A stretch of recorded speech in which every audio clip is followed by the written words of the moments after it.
Dan Nabi Muhammad SAW itu wibawanya luar biasa ya. Sampai disebutkan di dalam sebuah riwayat itu ketika masuk ke dalam satu ruangan, terdapat seorang kafir yang ada di ruangan itu. Ketika melihat Nabi Muhammad SAW itu gemetar seluruh tubuhnya.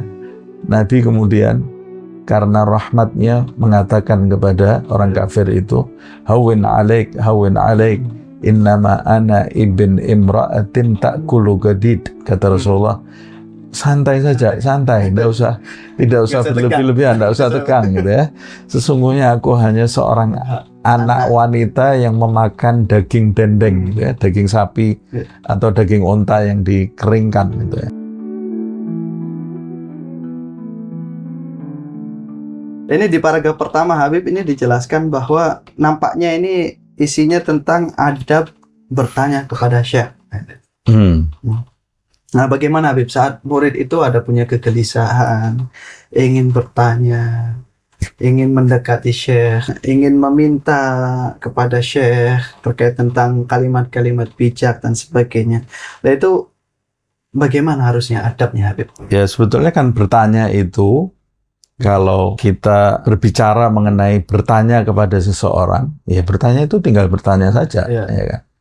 Tapi ini ada dua problem. Masalah pertama, seorang murid itu harus punya pengagungan terhadap syekh tahkimnya itu ya.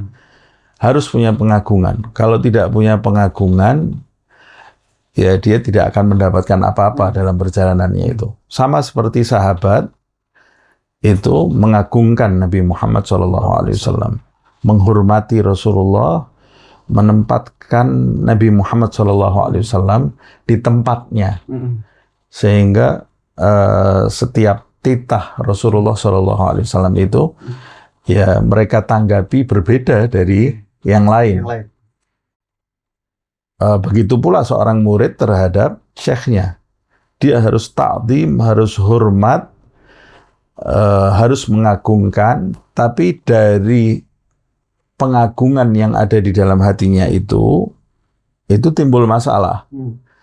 Ketika murid mengagungkan syekhnya, dia akan memandang syekhnya itu sesuatu yang besar. Pandangan dia terhadap syekh itu pandangan yang agung, penuh dengan wibawa.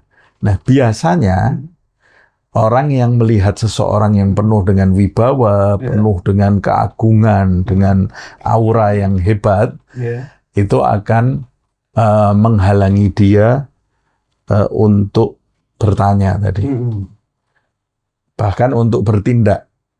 Kan di bab yang lalu kan juga dijelaskan murid di hadapan syekh itu harus seperti mayat gitu ya, atau seperti bayi di hadapan ibunya. Nah, apakah murid itu habis tidak boleh punya pendapat sama sekali di hadapan syekhnya, atau tidak boleh bertanya di hadapan syekhnya? Tidak. Murid itu boleh berpendapat, boleh bertanya. Tapi nanti keputusannya ada di syekh. Jangankan syekh tahkim itu ya. Nabi Muhammad SAW saja terhadap sahabatnya itu ada dialog, ada musyawarah. Sahabat itu kadang berpendapat di hadapan Nabi Muhammad SAW. Dan pertanyaannya, wah terlalu banyak pertanyaan sahabat kepada Nabi. Kalau tidak ada pertanyaan itu kita tidak memahami apa-apa sekarang ini ya. Benar. Nah, kalau sahabat kepada Nabi saja bertanya, bagaimana murid kepada syekh tidak bisa bertanya? Boleh bertanya. Walaupun sahabat ketika menghadap Rasulullah SAW itu ya mereka penuh penghormatan. Dan Nabi Muhammad SAW itu wibawanya luar biasa ya. Sampai disebutkan di dalam sebuah riwayat itu ketika masuk ke dalam satu ruangan, terdapat seorang kafir yang ada di ruangan itu. Ketika melihat Nabi Muhammad SAW itu gemetar seluruh tubuhnya. Nabi kemudian karena rahmatnya mengatakan kepada orang kafir itu, hawin alaik, innama ana ibn imra'atin ta'kulu gadid. Kata Rasulullah, santai saja, santai, tidak usah berlebih-lebihan, tidak usah tegang gitu ya. Sesungguhnya aku hanya seorang anak wanita yang memakan daging dendeng gitu ya, daging sapi atau daging unta yang dikeringkan gitu ya. Memang wibawa, penuh pengagungan, tapi hendaklah itu tidak menghalangi kita untuk bertanya. Karena soal itu miftahul jawab. Pertanyaan itu kunci dari jawaban. Miftahul ilm juga. Atau miftahul ilmu. Soal miftahul ilm, ya betul. Soal itu, pertanyaan itu kunci dari ilmu. Nah, padahal murid itu bertemu syekh kan mau mendownload pengetahuan di situ.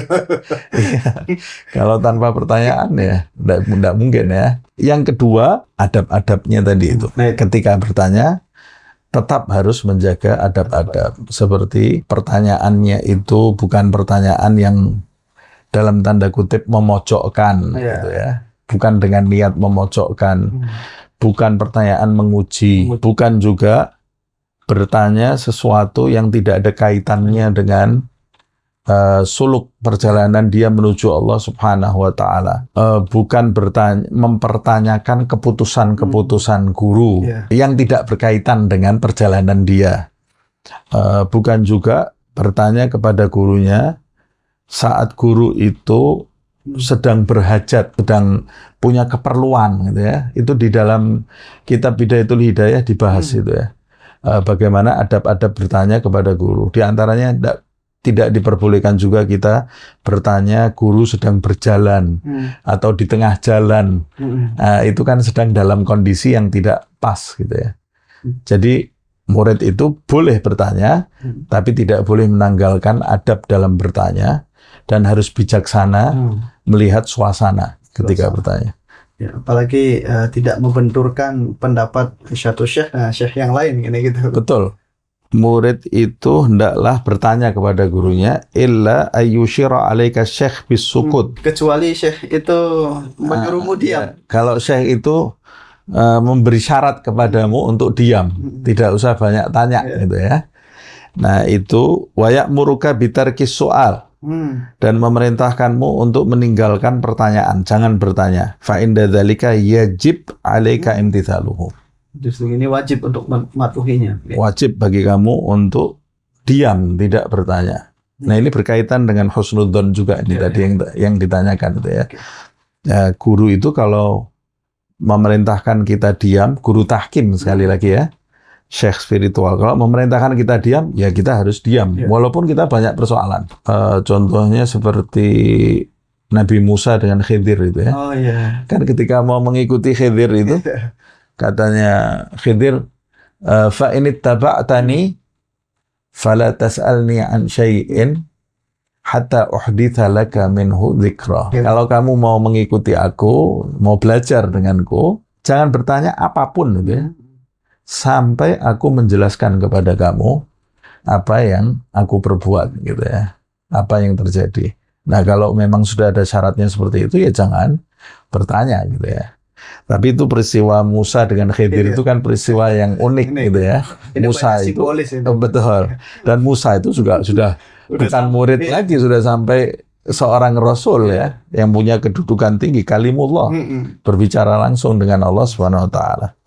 Makanya dia punya cara sendiri dalam bertanya Nabi Musa itu ya.